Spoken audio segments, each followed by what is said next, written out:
Bienvenidos al programa Discutamos México.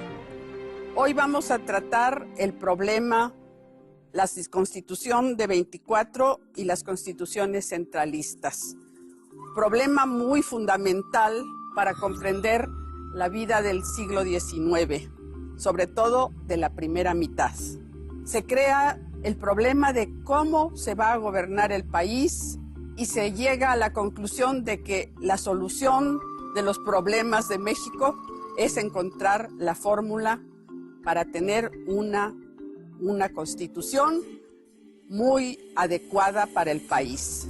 Esta búsqueda de constituciones escritas se inicia con las revoluciones atlánticas y va a ser discutida por los doctores Andrés Lira, profesor del Colegio de México, doctor Reinaldo Sordo, del Instituto Tecnológico de México, y el doctor José Antonio Serrano, del Colegio de Michoacán.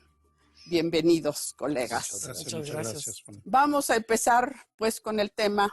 Andrés, me gustaría que empezara usted a discutir este tema tan interesante de la irrupción de las constituciones. Pues México, la Nueva España, en el momento de la independencia, el México independiente, el México naciente, está inmerso en un ambiente del constitucionalismo. Es decir, está la Constitución escrita de Estados Unidos, están las constituciones francesas, hay toda una experiencia muy evidente en ese momento, y México no es ajeno a esa situación. Tienen antecedentes larguísimos, pero ese momento crítico en el que hay a disposición, vamos a decirlo así, de los actores políticos, un catálogo de modelos políticos del cual se sienten obligados a echar mano. Y por otra parte está algo muy concreto y operante, que es la experiencia de protagonistas novohispanos que van a pasar a ser mexicanos en las Cortes españolas, ¿verdad? Han sido electos diputados, han participado en ese Congreso Constituyente, las Cortes españolas se convierten en Congreso Constituyente, asumen la soberanía, y entonces esa experiencia va a determinar mecanismos, va a determinar aspiraciones, va a crear una costumbre legislativa de la cual no vamos a prescindir a lo largo de la vida independiente de México.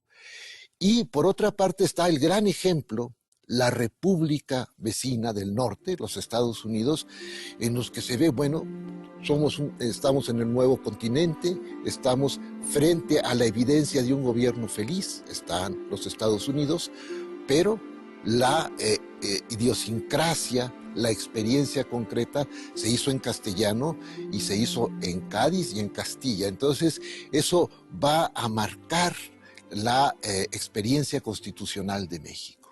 Lo que a veces se olvida es que el propio imperio de Iturbide fue constitucionalista. Es decir, no era un emperador absoluto. Me recuerdo en un capítulo que escribió Reinaldo Sordo cómo muestra que Iturbide tuvo más poder como regente que como emperador. Eso se nos olvida y por eso no entendemos esta parte del imperio. Fracasó un poco porque ni el Congreso ni Iturbide tenían experiencia política, entonces no supieron ponerse de acuerdo. Creo que ese es un punto de vista que tenemos que tomar en cuenta, esa falta de experiencia política que sí tuvieron los norteamericanos. Los norteamericanos, el Congreso que hace la Constitución, había una gran cantidad, no me recuerdo cuántos, pero como 10 exgobernadores, varios, casi todos eran miembros de las legislaturas, de las asambleas de las colonias. Entonces ellos estaban acostumbrados a negociar y pudieron negociar el problema más grande de la Federación Norteamericana, que fue entre los estados grandes y los chicos. Por eso es la división del representativo en una asamblea en una Cámara de Representantes y el Senado para representar a los estados. Uno representaba a la población, que esa sí es una cosa que copiamos. Bueno, tenemos que ver cómo se desarrolla ya los dos congresos primeros, el de Iturbide que fracasa, pero que tiene un papel muy importante en 23, Reinaldo, esa transición entre los dos congresos. Sí, pues es muy interesante lo que usted ha planteado, porque normalmente se piensa que esta época es de anarquía, se ve la parte pues más hasta folclórica. Toda esta primera mitad del siglo XIX se define como la era de Santa Anna o de dictadura, y realmente pues hay un intento muy serio de las élites, porque la política en esa época era de poca gente, eran unas élites. De alguna clase de élites sigue siendo. Sí, y estas élites que surgen del proceso de independencia, pues tratan de construir un Estado nacional y una serie de instituciones nuevas que no existían en el orden virreinal.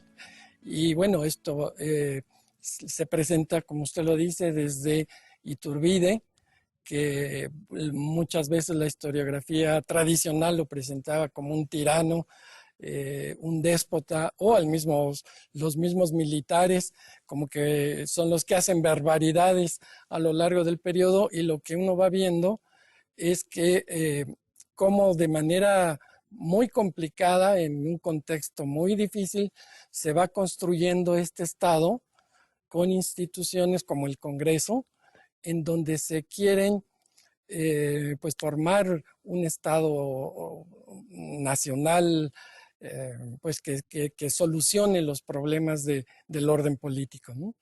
Y bueno, se ve claramente cómo la situación propia de la época de Iturbide, la regionalización que existe en el país, van a impedir que tenga éxito el proyecto de la monarquía constitucional, más el faccionalismo, estas logias y estos grupos que hacen la vida imposible al emperador y al orden constitucional inclusive. Y bueno, de ahí va a surgir pues la necesidad por un levantamiento militar de formar un nuevo orden ya republicano a partir de 1823.